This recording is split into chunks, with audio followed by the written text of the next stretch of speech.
ध्यान की स्थिति ले लें, जिस भी स्थिति में हम अपने आप को अधिक समय तक स्थिर रख सकें, अर्थात पूरे ध्यान के दौरान स्थिति में परिवर्तन ना हो। अपने शरीर को बिल्कुल ढीला छोड़ते जाएं। ढीला, बिल्कुल ढीला, सहज, समर्पित अपने इष्ट के चरणों में।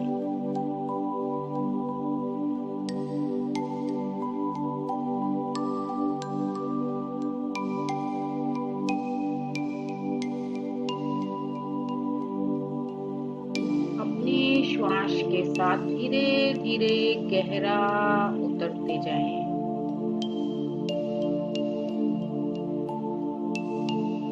श्वास, जैसे जैसे श्वास आगे बढ़े उसके साथ साथ अपने शरीर के अंदर उतरे। बिल्कुल भी अपनी तरफ से प्रयास ना करें।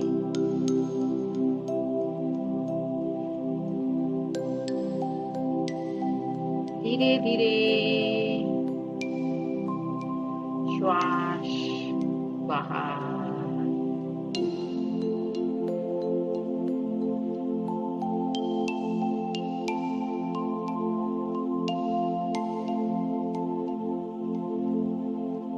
पूरी तरह से श्वास के साथ नदी की तरह बहते जाएं। जैसे नदी में अगर कोई लकड़ी का टुकड़ा डाल दिया जाए तो वो निरंतर बहता चला जाता है।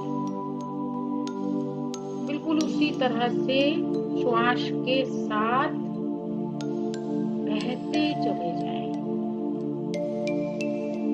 आनंद में, मस्ती में कहीं रुकावट ना बने। अपने विचारों को बिल्कुल भी रुकावट ना बनने दें। जब हम धीरे धीरे ध्यान में गहराई पकड़ते हैं तो ये विचार हमारी मदद करते हैं।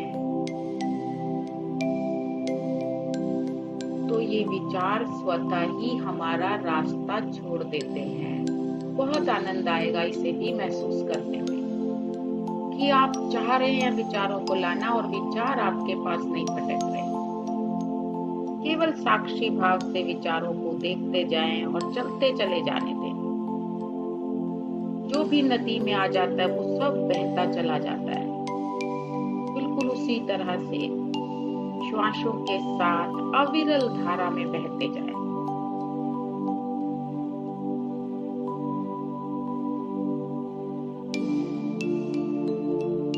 आज केवल अपनी श्वासों पर ही फोकस करते जाएं। आज श्वासों के सहारे ही हम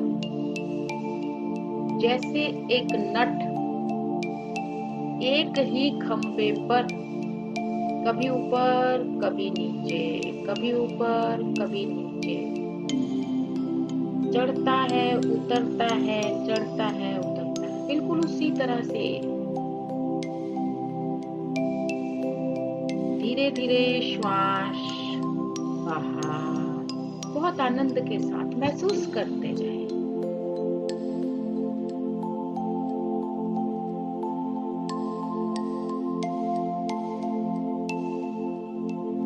जैसे कहीं नदी के किनारे बैठे हैं, ठंडी हवा बह रही है और मन आनंद से भर उठता है और आंखें बंद होना चाहती हैं। उस स्थिति में उस आनंद को अपने अंदर समा लेना चाहती हैं।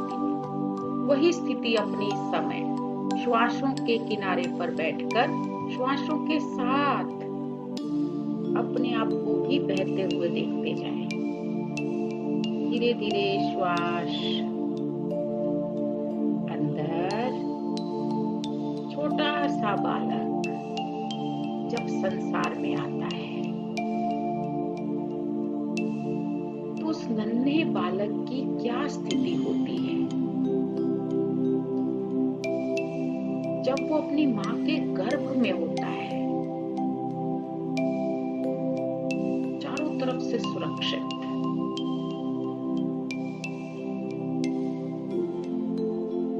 उसे न खाने की सुध होती है, माँ के भोजन से ही भोजन मिलता है उसे। माँ की श्वासों से ही श्वास मिलती है, उसकी अलग श्वास नहीं होती। हमें भी इन श्वास रूपी वाहन पर सवार होकर अपने इष्ट की श्वासों में मिल जाना है, उस परम आनंद को पाने के लिए। अपने इष्ट की श्वासों के साथ एक होते जाएं। धीरे धीरे श्वास भीतर उतरते जाएं, गहरा उतरे।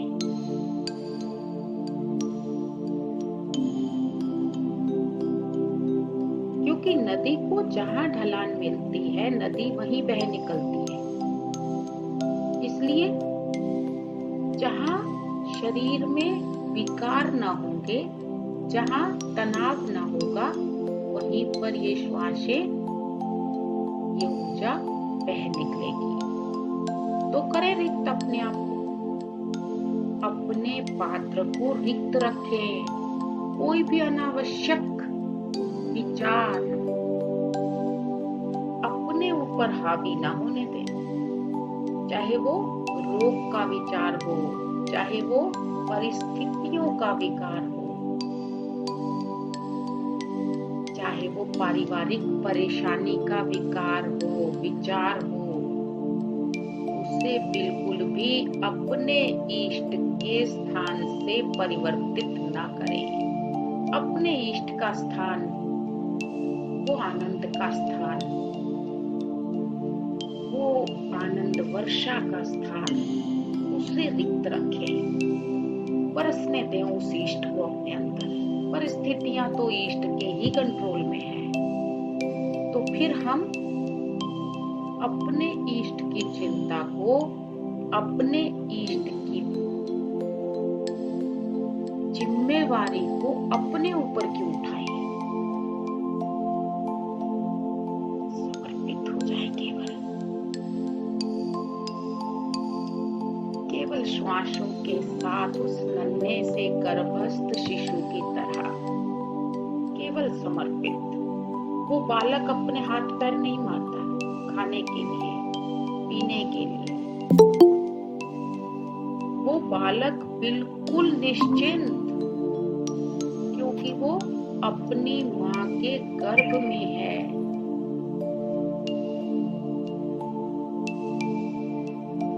अपने आप को नन्हा बालक बनाकर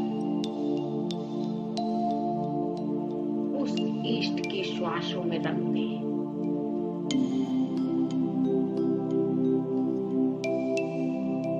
जहाँ केवल इष्ट का सानिध्य हो, केवल इष्ट का सुरक्षा कवच हो हमारे चारों तरफ, अतिरिक्त कुछ भी नहीं।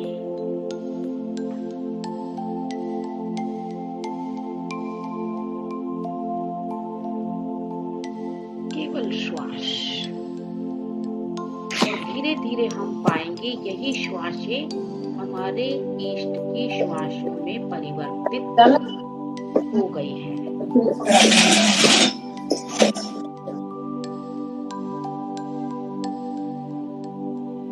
आप इन्हीं के अंदर अपने इष्ट को महसूस करेंगे।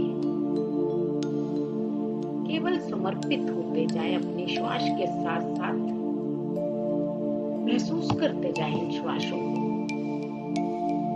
अपने भीतर गहरे में। इन श्वासों को एक कर दें।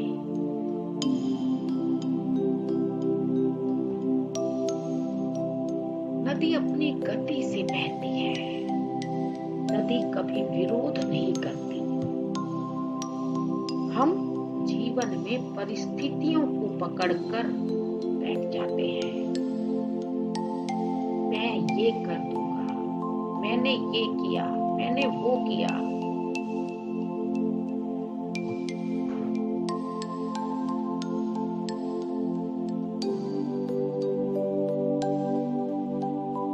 हम अपने अंदर विकारों को स्थान दे देते हैं। परंतु नदी बिल्कुल निश्चिंत, जैसे बहाव ली जाए।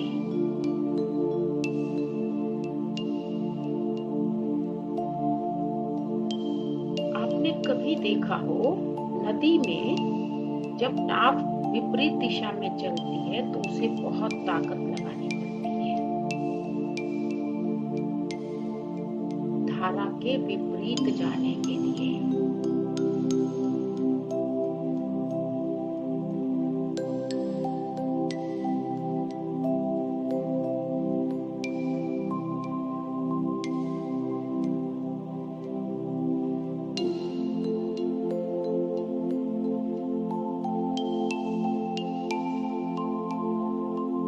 श्वास को फिर देखते जाएं अपने भीतर उतरते हुए। विचारों को केवल साक्षी भाव से देखते जाएं। उनके साथ बह ना निकले, क्योंकि जैसे श्वासें आती और जाती हैं वैसे ही विचार भी आते और जाते हैं।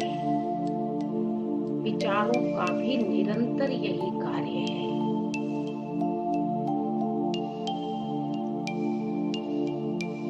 जैसे हम परिस्थितियों को अपने ऊपर लाद कर विचलित हो जाते हैं, उसी प्रकार विचारों को भी जब हम कस के पकड़ लेते हैं तो हम विचलित हो जाते हैं।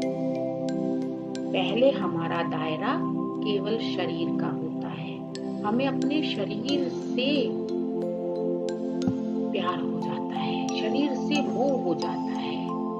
हमारे शरीर के कुछ भी खरोंच आ जाए तो हम तड़प उठते हैं। चलते चलते चोट लग जाए हम बेचैन हो जाते हैं, क्योंकि उससे हमने अपने आप से जोड़ लिया, मैं से जोड़ लिया, अहंकार से जोड़ लिया। फिर हम अपने परिवार की सुरक्षा को लेकर उस बोझ को अपने ऊपर रख लेते हैं कि मेरा परिवार सुरक्षित रहे, बस मुझे किसी से कोई लेना देना नहीं है। यानी कि हमारे परिवार का दायरा हमारा दायरा बन जाता है। जहाँ तक हमारा परिवार है वहाँ तक किसी के भी कुछ नहीं होना चाहिए, क्योंकि वो मेरा परिवार है। फिर अहंकार, फिर व्यर्थ का बोझ, जबकि वो बोझ तो कभी हमारा था ही नहीं। हमारे पूर्वज भी उसे छोड़कर चले गए और हमारे साथ रहने वाले भी रह रहे हैं, परंतु बोझ हर व्यक्ति का बोझ उस ईश्वर पर है। हम इसे स्वीकार नहीं कर पाते। फिर दायरा और बढ़ता है तो हम अपने सगे संबंधियों को भी, मित्र गणों को भी उस दायरे में ले लेते हैं। हम मैसेज करते हैं, जो इस मैसेज को पढ़ रहा हो भगवान उसका भला करे। यानी फिर हमने अपने दायरे को समेट लिया, छोटा कर लिया।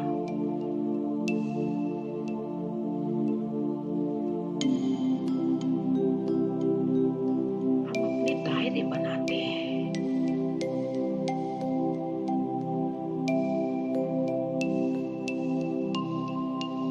फिर उसमें किसी को कुछ परेशानी हो जाए तो फिर हम विचलित पूरी तरह से, हम फिर बेचैन, जाने क्या हो जाए, क्या कर दे हम उसके लिए।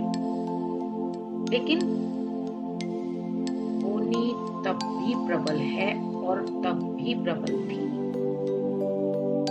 जो होता है वो होकर ही, घट कर ही रहता है। और दायरा हम आगे बढ़ा देते हैं अपना। हम अपने क्षेत्र का नाम, मैं फला क्षेत्र में रहती हूँ, मेरा एरिया बहुत अच्छा है।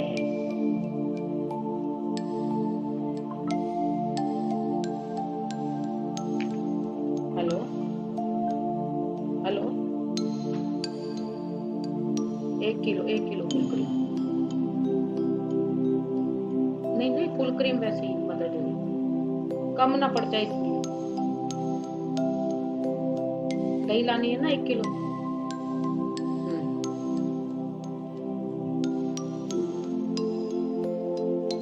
धीरे धीरे श्वास को फिर भीतर जाते हुए देखते जाएं,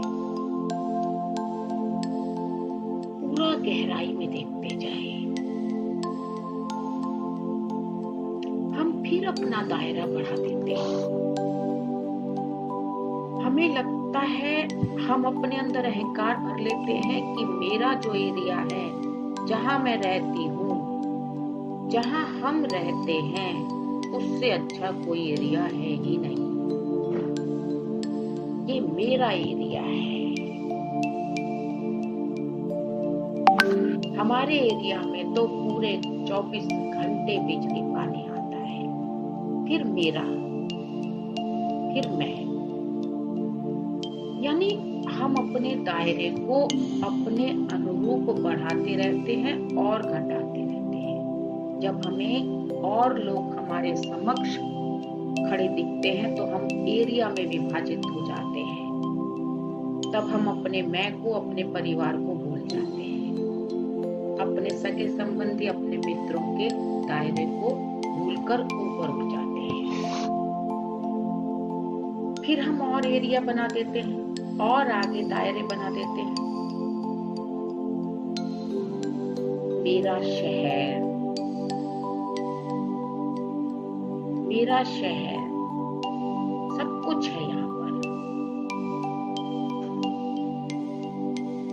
फिर हम उस दायरे को लेकर, क्योंकि जन समूह हमारे साथ खड़ा देखते हैं हम उस समय, तब हम उस पूरे जन समूह को अपना मान बैठते हैं। और जब हमारे अंदर भय ग्रसित होता है तो हम अपने दायरे को समेट समेट कर केवल अपने ऊपर ले आते हैं। ये हमारी नेचर बन चुकी है।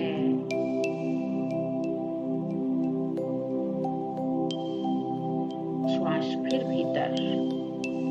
नदी किसी भी क्षेत्र को ये कहकर संबोधित नहीं करती कि मैं इस क्षेत्र से बह रही हूं तो यह क्षेत्र मेरा हो गया। नदी पूरे विश्व में बहती है, पूरे देश में बहती है, परंतु फिर भी वो सभी के लिए समर्पित है। झरना कभी ये नहीं कहता कि मेरा जल किस व्यक्ति को मिले, किस देश के व्यक्ति को मिले। सूर्य कभी ये नहीं कहता कि किस क्षेत्र पर मैं अपना प्रभाव रखूं, किस पर नहीं। और दायरा हमारा बढ़ जाता है। हम कहाँ पहुंचते हैं? अपने दायरे को और बढ़ा लेते हैं। हम अपने देश पर आ जाते हैं। ये मेरा देश है।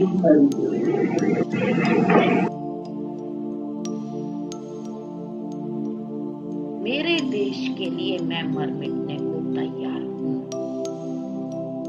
अभी तक हम अपने शरीर पर सिमटे हुए थे। मेरे शरीर को कुछ हो जाए तो हम उस चिंता में, उस विषाद में घुले जा रहे थे। मेरे ऊपर कोई परिस्थिति आ जाए, कोई परेशानी आ जाए, हम उसमें फंसे हुए थे। हम उसी में उलझे हुए थे। हमने अपनी चिंता को इतना बड़ा कर दिया था। अब हम पूरे देश के वासी होकर खड़े हो गए। पूरा देश मेरा है। मैं इसके लिए मर मिटने को तैयार हूँ। दायरा हमने फिर बढ़ा दिया अपने हिसाब से, परंतु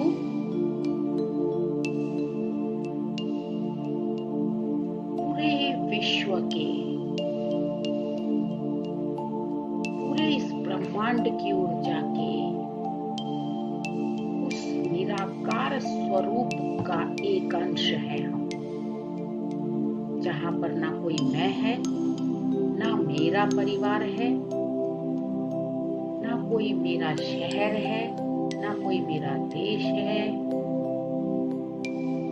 जहां केवल एक व्यक्तित्व है, एक इंसानियत, केवल निराकार स्वरूप। धीरे धीरे श्वास को गहरा देखते जाएं। शरीर के अंदर महसूस करते जाएं। चाहे आप लेटे हुए हैं, चाहे आप बैठे हैं, जिस भी स्थिति में आप ध्यान करना चाहते हैं, अपनी स्थिति को स्थिर रखें, बिल्कुल स्थिर रखें। क्योंकि जब हम स्थिर होते हैं तो ऊर्जा का प्रवाह हमारे अंदर बह निकलता है।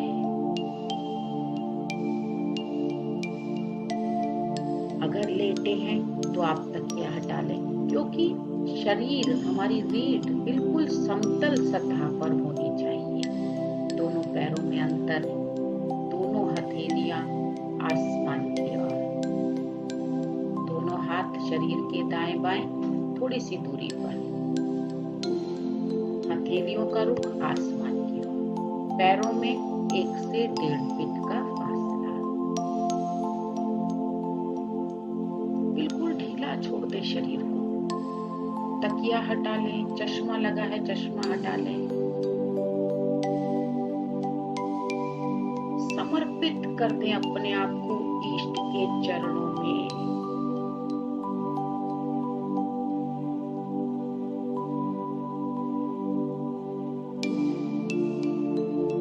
एक बार एक राजा जो है रथ लेकर जा रहे थे। बहुत दयालु राजा था। एक वृद्ध व्यक्ति बहुत देर से अपनी गठरी सिर पर उठाकर चल रहा था। राजा बहुत देर से देख रहे थे, क्योंकि दयालु राजा थे तो उन्होंने उस व्यक्ति को अपने रथ पर स्थान दे दिया। उस व्यक्ति ने वो गठरी फिर भी अपने ऊपर रखी। राजा ने कहा कि अब तो आप इस गठरी को रथ पर रख लीजिए।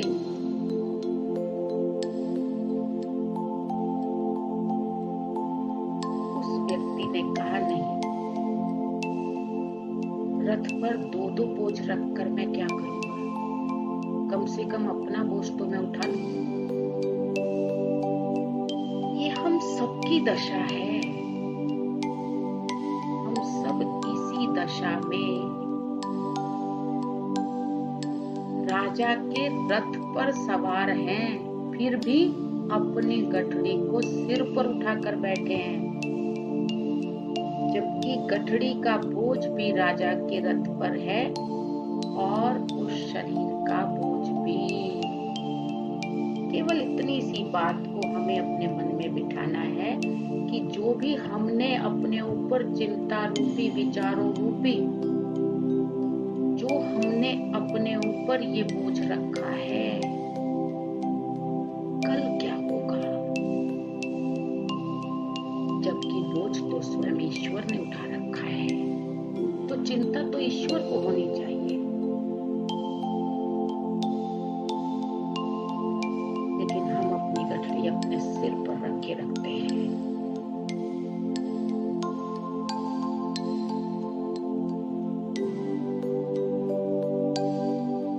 हम उस समर्पण को नहीं पहचान पाते, जिस समर्पण की उस समय आवश्यकता है, उस इष्ट को आवश्यकता है। जरा सा हम किसी के चरणों में झुक जाते हैं तो वो व्यक्ति अपनी दोनों बाजू फैलाकर हमें अपने हाथों में भर लेना चाहता है। यही दशा उस इष्ट की है। हमें तो केवल समर्पित होना है बस। हमारे शरीर पर कोई परेशानी है, हमारे परिवार पर कोई परेशानी है, हमारे सगे संबंधी मित्रों पर कोई परेशानी है,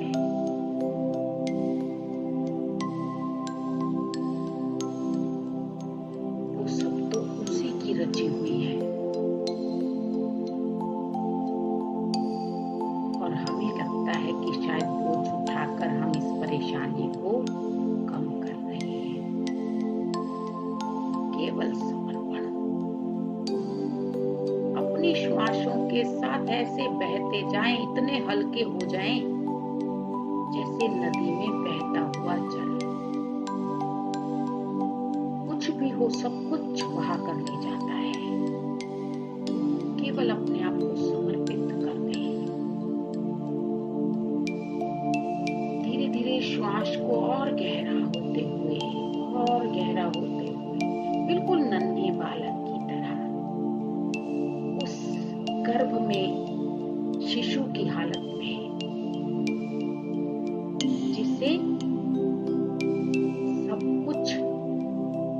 अपनी माँ के द्वारा प्राप्त हो रहा है। वो कभी चिंता नहीं करता अंदर, वो हाथ पैर नहीं चलाता कि मुझे आज खाने की तैयारी करनी है, भोजन कमाना है, पेट पालना है। पूरी तरह निर्भर। एक बार उस इष्ट पर विश्वास करके देखिए।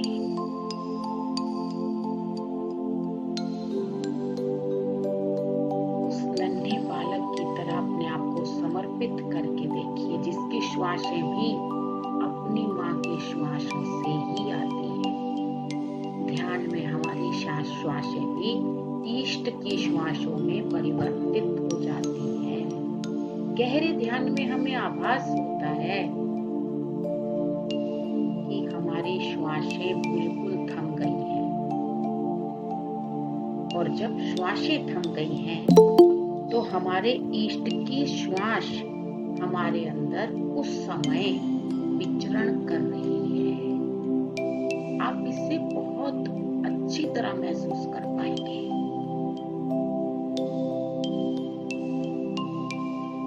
एक बार इस आनंद को भर के देखिए अपने अंदर। केवल समर्पण।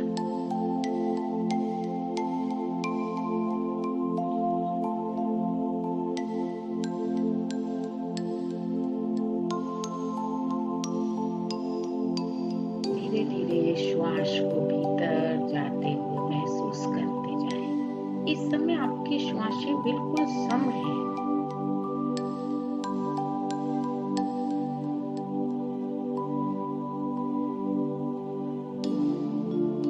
कभी कभी पक्षियों की चहचहाहट सुने, किसी दिन सुने, बड़े ध्यान से सुने, एकांत में सुने। जैसे आपको अपने बच्चे से प्रेम होता है, आप मन ही मन इस एहसास से प्रफुल्लित होते हुए देखें अपने आप को कि वो पक्षी आपकी गोद में है और उसकी आवाज आपको अंदर तक महसूस हो रही है, जैसे अपने बालक की आवाज। आपको एक संबंध मालूम होगा अपना उसके साथ। जो इष्ट उसके अंदर विराजमान है वही हमारे अंदर है। आपको एक अपनापन, एक भाव अपने अंदर से उमड़ता हुआ दिखाई देगा उस पक्षी की आवाज को सुनते सुनते।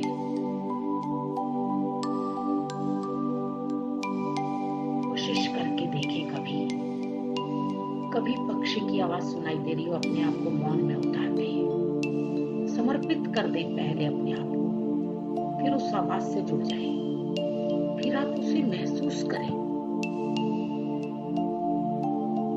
ये उस ईश्वर की आवाज होगी, ये आपको बिल्कुल उसका एहसास करवाएगी।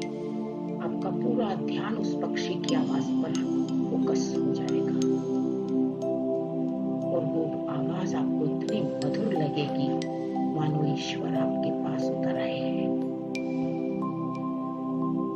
जुड़ते जाएं प्रकृति से, जितना हो सके प्रकृति से। ध्यान को अपने अंदर उतारने का प्रयास करें। हर वृक्ष साधना में है, हर पुष्प साधना में है। साधना के पश्चात ही वो अपनी पूर्णता को प्राप्त हुआ है। हम भी माँ के पेट में ध्यान की स्थिति से ही बाहर निकल कर आए हैं, इसीलिए हम सबके अंदर ये बीज है। क्योंकि 9 महीने हम सबने वो साधना की है। वो बीज हम सबके अंदर है,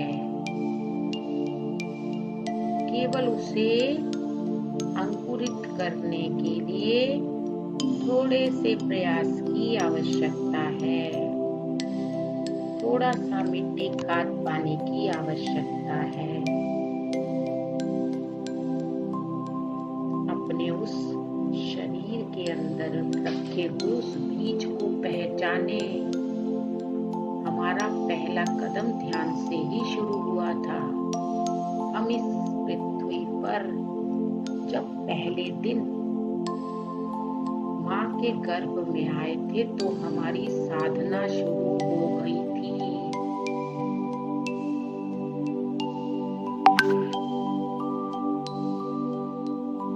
परंतु जीवन जीने के लिए व्यावहारिक जगत भी आवश्यक है, इसलिए हम इस जगत में आए। हमें बार बार परिस्थितियां हमारे आसपास विकट बनी, वो हमें मोड़ना चाहती थी हमारे आधार की तरफ, हमारे उस साधना की तरफ जो हम करके आए हैं, जो हम माँ के गर्भ में से सीख कर आए हैं, हम उसका बीज अपने साथ लेकर आए हैं। परिस्थितियां हमें बार बार इशारा करती हैं, बार बार संकेत करती हैं हमें मोड़ने के लिए, हमारे उस पहले दिन को याद करवाने के लिए। परंतु व्यवहारिक जीवन का आकर्षण, हमारी इंद्रियां हमें उस माया जाल से बाहर ही निकलने नहीं देती। हम उन्हीं को सुलझाने में लगे रहते हैं, जबकि वो सब केवल एक नाटक है। जब हम टीवी के सामने बैठते हैं तो टीवी का स्क्रीन बिल्कुल प्लेन होता है, कुछ भी नहीं होता। जैसे ही उस पर कोई नाटक चलता है, हम उस नाटक के साथ एक हो जाते हैं और बीच में कैसा भी दृश्य हो, हमारी आंखों से आंसू बह निकलते हैं या हम हंस पड़ते हैं। हम बैठे बैठे ये विचार नहीं करते कि ये स्क्रीन पहले प्लेन था, फिर प्लेन हो जाएगा। तो हमारा जीवन जब शुरू हुआ था तो हमारा साधना से शुरू हुआ था, और जब वृद्धावस्था आती है, जब जिंदगी के हम सभी व्यावहारिक जीवन के प्रयास करके अंत में खड़े होते हैं, तो हम खाली हाथ खड़े होते हैं। पूरा व्यावहारिक जीवन एक नाटक की तरह डिस्प्ले होकर खत्म हो जाता है। फिर हमें वो दिन याद आता है जब माँ के गर्भ में हम थे। अगर हम टीवी को देखते देखते बीच में अपने मन में ये विचार रखें कि ये टीवी का स्क्रीन पहले प्लेन था, तो हम उन परिस्थितियों में अपने आप को बहते हुए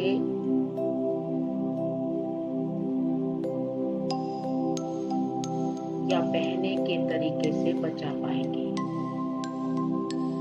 वही स्थिति जीवन में भी है। अगर हम उस साधना के पहले क्षण को याद रखते रहें, निरंतर अपने अभ्यास में रखें, केवल चाहे एक ही समय से शुरुआत हो, लेकिन अगर हम उसे अपने अभ्यास में रख पाते हैं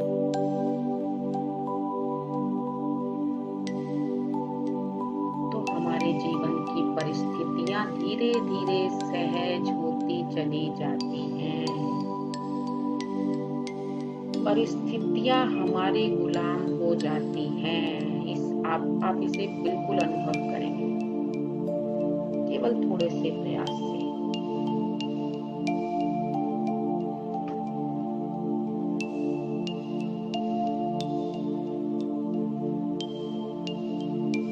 धीरे धीरे श्वास को फिर से महसूस करते जाएं, गहरा और गहरा।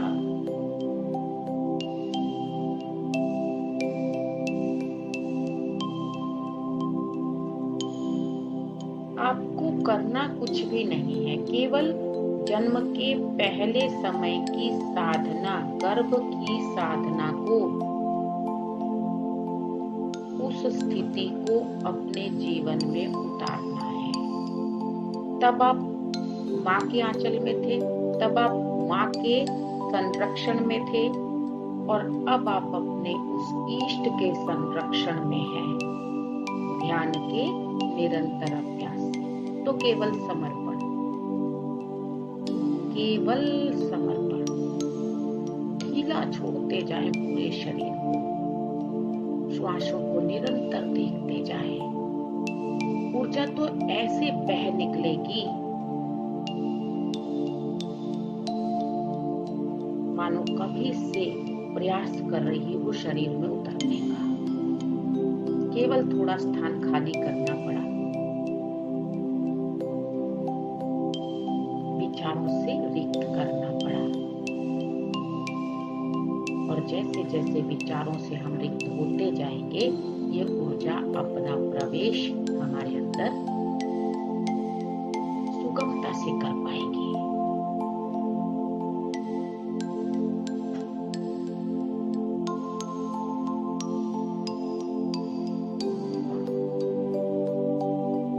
शरीर के एक एक अंग में देखें इस ऊर्जा को, क्योंकि इस समय विचारों का प्रभाव हमारे ऊपर नहीं है।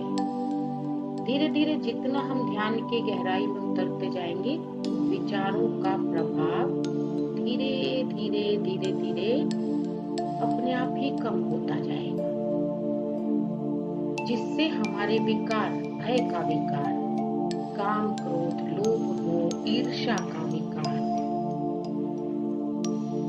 सब दूर होते चले जाएंगे। और तब प्रवेश होगा हमारे इष्ट का, हमारी उस ऊर्जा का, उस प्रकाश का, जो हमारे शरीर के एक एक अंग को पोषित करने के लिए तत्पर है। थोड़ा प्रवेश तो दें उसे।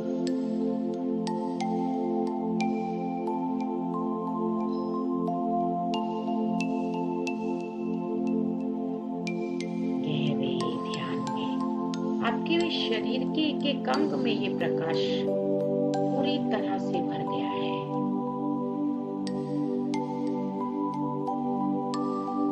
एक एक अंग में प्रकाश।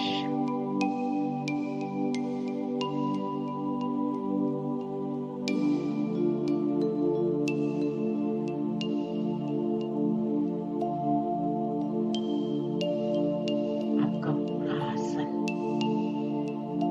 अब आप पाएंगे कि आपके इष्ट आपको आकर्षित करते हैं दिन प्रतिदिन इस आसन पर।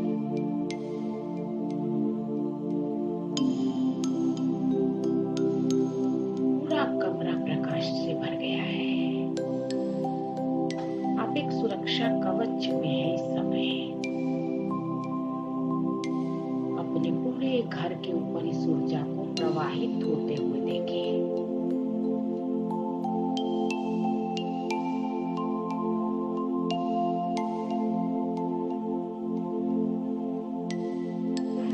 परिवार का एक एक सदस्य इस ऊर्जा में है।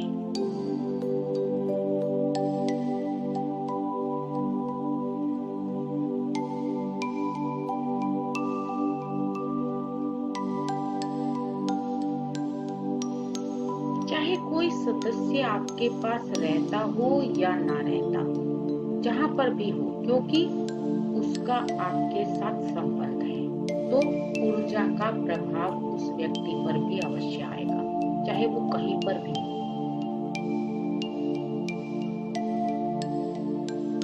परिवार के एक एक सदस्य पर, घर के एक एक कोने में देखिए इस ऊर्जा को। आपका हर कोना प्रकाशित है इस समय अपने इष्ट की इस ऊर्जा से।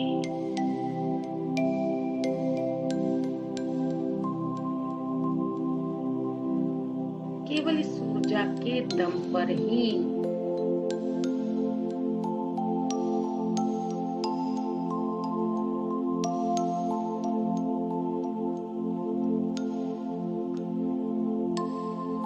हम अपने जीवन में सब कुछ हासिल कर सकते हैं। और ध्यान की इस ऊर्जा की गहराई जितना बढ़ती जाएगी, आप जो चाहेंगे वो होगा।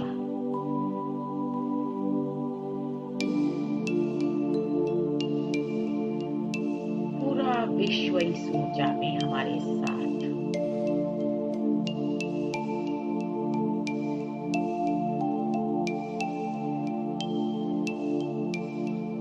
क्योंकि हम केवल उस बूंद की तरह है। जरा सा सागर में मिलने की आवश्यकता है। हम वो पूरा सागर हैं। जब बूंद सागर में मिल जाती है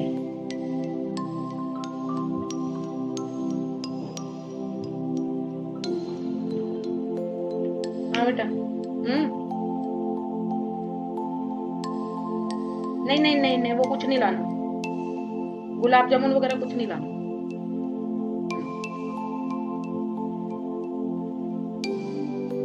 जब छोटी सी बूंद सागर में मिल जाती है तो बूंद का अपना कोई अस्तित्व नहीं रह जाता, वो पूरा सागर हो जाती है। हम भी पूरा महासागर हैं, ऊर्जा का महासागर, उस इष्ट का स्वरूप है हम।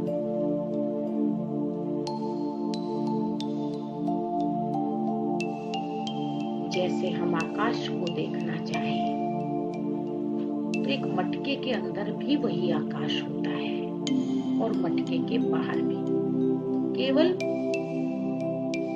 उसे मटके के आकार के अंदर देख पा रहे हैं और दूसरे पूरे आकाश को बाहर। तो हमारे अंदर भी वो इष्ट की ऊर्जा है, जो ऊर्जा पूरे ब्रह्मांड में है।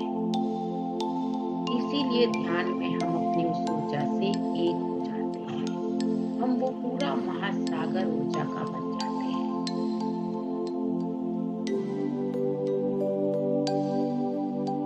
अपने अस्तित्व को पहचाने,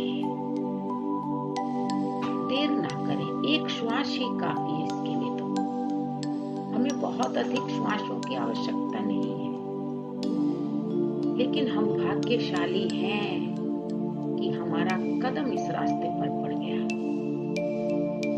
फिर बुद्धत्व मिले या ना मिले उससे कोई अंतर नहीं पड़ता, क्योंकि एक बार अगर उस इष्ट ने हमारी बाह पकड़ ली तो फिर चिंता किस बात की। उस वृद्ध व्यक्ति की तरह अपने सर से चिंताओं का, विचारों का, विकारों का बोझ उतार कर अलग रख दें। अपने इष्ट के चरणों में अपना समर्पण करें, पूर्ण समर्पण। पहले अपने आप को समर्पित करें। वो बोझ तो उसका अपना बोझ है जिसे हमने जबरदस्ती अपने ऊपर रख रखा है। हम तो एक नन्हे बालक के मुंह में निवाला देने के लिए भी सक्षम नहीं है, क्योंकि हमारा अगला श्वास हमारे हाथ में नहीं है। हमारा हाथ भी उठता है तो उसी के इशारे पे। हम वो निवाला भी बच्चे के मुंह में नहीं डाल सकते जब तक वो ना चाहे। तो इसीलिए समर्पण अपना करें उसके चरणों में।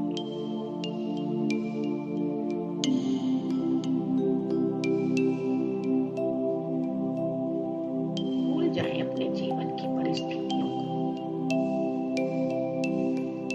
उन विचारों को बह जाने दें नदी में, श्वासों के साथ बहा दें उसे। केवल रिक्त करें इस ऊर्जा के लिए, अपने इष्ट के स्वागत के लिए, उस निराकार परमात्मा के लिए।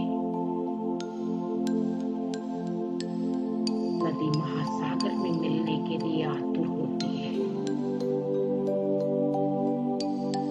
अपना रास्ता स्वयं बना लेती है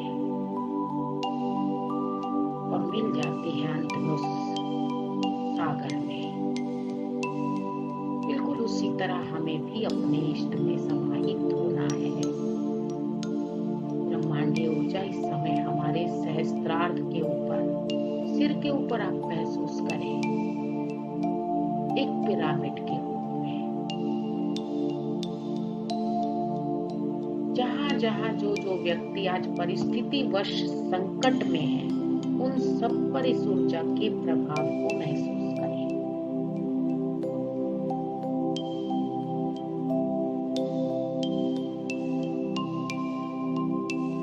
ब्रह्मांडीय ऊर्जा का धन्यवाद। जब आप ध्यान से उठें तो अपने दोनों हाथों का घर्षण करें, उस उस इष्ट का धन्यवाद करें कि आज इष्ट ने मेरे लिए अपने द्वार खोले हैं, मेरे स्वागत के लिए, उस बूंद के लिए जो सागर की तरफ बढ़ रही है, उसके लिए द्वार खोले हैं। उसकी कृपा को बरसते देखते जाएं पूरा दिन अपने ऊपर। दोनों हाथ घर्षण करके अपनी आंखों पर रखें, उसके आशीर्वाद को अपने ऊपर बरसते हुए महसूस करके ही ध्यान से बाहर निकले और पैरों को सीधा जमीन पर न रखें, चप्पल पर या आसन पर रखें, क्योंकि ध्यान के पश्चात आपके शरीर में ऊर्जा का प्रवाह बहुत अधिक होता है। वो पृथ्वी की आकर्षण शक्ति के कारण पृथ्वी में समाहित हो जाता है, इसलिए उसे अपने शरीर में समाहित होने के लिए पैरों को जमीन के संपर्क में न आने दें कुछ समय तक। ब्रह्मांडीय ऊर्जा का धन्यवाद, आसन का, नेटवर्क का धन्यवाद, हमारे आसपास की सभी वस्तुओं का धन्यवाद जिन्होंने सहयोग दिया इस ऊर्जा को बनाने में। आप सभी का धन्यवाद। कल हम फिर मिलेंगे एक नए कदम के साथ ध्यान की ओर। सभी को नमस्कार।